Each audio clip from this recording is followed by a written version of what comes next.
राजस्थान विश्वविद्यालय की छात्र संघ अध्यक्ष और राजस्थान के यूथ आइकन भाई निर्मल चौधरी जी हमारे बीच में गेस्ट ऑफ ऑनर है। उनसे निवेदन करेंगे कि सवाई माधोपुर जिले के जाट समाज की युवा तरुणाई को, प्रतिभाओं को, अभिभावकों को आप अपना प्रेरक संबोधन प्रदान करें। भाई निर्मल जी चौधरी। विराजमान रामपाल जी जाट साहब, आपके प्रधान नरेंद्र जी चौधरी साहब और सम्मानित मंच और मेरे सामने विराजमान माताएं, बहनें, युवा साथी, पुलिस के जवान साथी, आज जाट समाज द्वारा युवा साथियों का प्रतिभा सम्मान समारोह रखा गया है। साथियों, मैं आ तो टाइम से गया था, लेकिन आपसे माफी चाहूंगा कि आप ही के गांव के लोगों ने बीच में स्वागत के कार्यक्रम रखे हुए थे, उसमें समय लग गया, इसलिए मैं आप लोगों से क्षमा भी चाहता हूं। विजय भाई साहब से रास्ते में मिलकर आशीर्वाद भी मैंने ले लिया था। साथियों, आज आप लोगों को समाज के लोग सम्मानित कर रहे हैं कि आप लोग छोटी सी उम्र में अच्छी मेहनत कर रहे हो और उज्जवल भविष्य की ओर बढ़ रहे हो।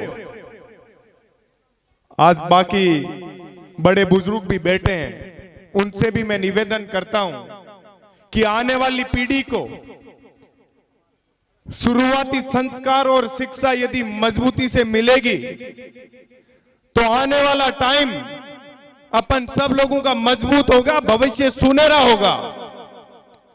जो स्टूडेंट स्कूल के आज इस कार्यक्रम में आए हुए हैं, उन युवा साथियों को बताना चाहता हूं कि जीवन में यदि आप लोगों ने कुछ ठान लिया है तो इतना मुश्किल कुछ नहीं है, क्योंकि इन छोटे छोटे गांव से निकल के इस देश के नेतृत्व करने वाले मुख्य भागीदारी के लोग निकलते हैं। तो यदि आप लोग सत्य के रास्ते पर चलते हुए ईमानदारी से मेहनत करोगे तो इस देश और दुनिया में कोई माई का लाल पैदा नहीं हुआ जो आप लोगों को कभी कमजोर कर दे, कभी हरा दे।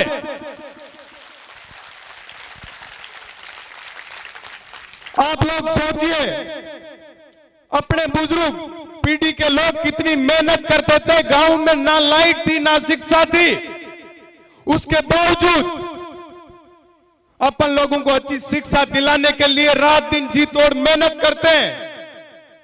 आप लोगों के तो यहां ठंड भी बड़ी कड़कड़ाती पड़ती है, उसमें भी किसान और मजदूर भाई लोग रात दिन मेहनत करते हैं। तो जो भी मेरे युवा साथी हैं, अपने घर से स्कूल की ओर, कॉलेज की ओर एक संकल्प लेके जाते हैं, तो उस संकल्प के ऊपर मजबूती से आप लोगों को काम करना है, मेहनत करनी है। साथियों, राजस्थान विश्वविद्यालय के अंदर या राजस्थान की राजधानी में आप लोगों में से यदि कोई आपका बेटा, पड़ोसी, भाई, बहन यदि वहां आएगा तो ये आपका भाई जिम्मेदारी लेके जाता है कि आपको कभी शिक्षा के संसाधनों में मैं कभी कोई कमी नहीं रहने दूंगा। आपके साथ यदि कोई अत्याचार और अन्याय होगा तो आपका भाई आपकी आवाज बुलंद करने के लिए हमेशा साथ खड़ा रहेगा। साथियों, मैं भी एक छोटे से किसान परिवार से, एक छोटे से गांव से आता हूं। जब मैं इस राजस्थान की राजधानी में पढ़ने के लिए आया था, तब मेरे किसान परिवार से आने वाले भाइयों और बहनों के साथ मैंने कई दफा, कई जगह उनको अन्याय का सामना करता हुआ देखा। तो मैंने 12वीं पास करते ही मेरे जीवन में मैंने ठान लिया था कि इन मेरे युवा साथियों की मैं आवाज बनूंगा। उस दिन से मैंने संघर्ष की शुरुआत करी।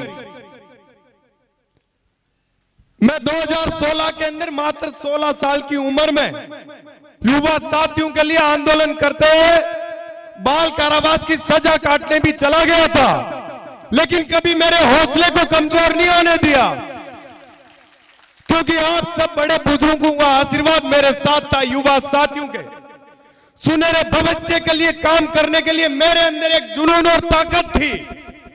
तो आज आप लोगों को ये मैं इस मंच के माध्यम से कहना चाहता हूं कि कितने लोग 90% से ऊपर है। सोचियो, आज से 10 साल पहले इसके आधे % भी मिल जाते थे तो परिवार के लोग लड्डू बांटते थे, खुशियां बांटते थे।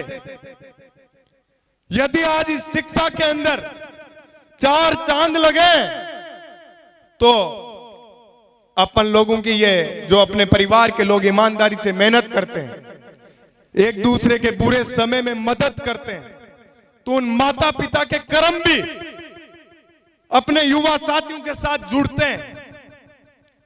कभी आप लोगों ने सुना होगा, किसी का बेटा कलेक्टर बनता है तो लोग उसकी 7 पीढ़ी की बातें करते हैं कि इसका दादा लोगों की सेवा करता था, इसका बाप लोगों की सेवा करता था।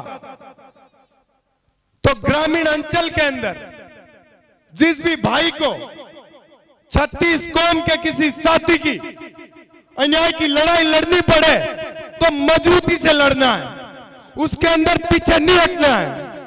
साथियों, जाट समाज का इतिहास रहा है, वो इतनी मजबूती से 36 कौम की सेवा करता हुआ आया कि सब लोग मिलकर समाज के जाटों को आशीर्वाद देके रखते हैं कि आप लोग हमारी आवाज बुलंद करो, हम कहीं कमजोर पड़ते हैं तो हमारे साथ खड़े रहो। तो 36 बिरादरी का आशीर्वाद अपन सब लोगों को मिलकर सही दिशा में लेके जाना है। आप लोग जो ये प्यार और आशीर्वाद इन माला सापा और आशीर्वाद के रूप में देते हो, मैं जब किसी भी युवा साथी के साथ यदि कोई अन्याय की घटना होती है तो 24 घंटे सड़क पे बैठ के भी लड़ाई लड़ता हूं, वो आपके आशीर्वाद की बदौलत लड़ता हूं।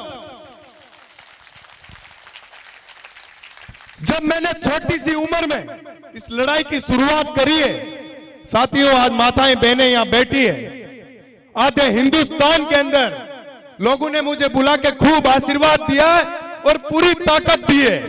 तो आज ये माताएं बहनें यहां बैठी है, जिस प्रकार से सत्यवादी वीर तेजाजी महाराज ने एक बहन के अन्याय की लड़ाई लड़ी, गाय माता की लड़ाई लड़ी, अपने प्राण भी न्यौछावर कर दिए, अपने जीवन की चिंता नहीं की, परिवार की चिंता नहीं की।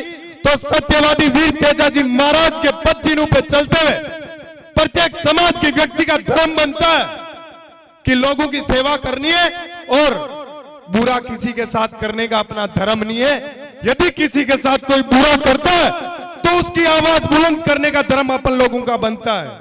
बोलिए श्री सत्यवादी वीर तेजाजी महाराज की, बोलिए श्री सत्यवादी वीर तेजाजी महाराज की।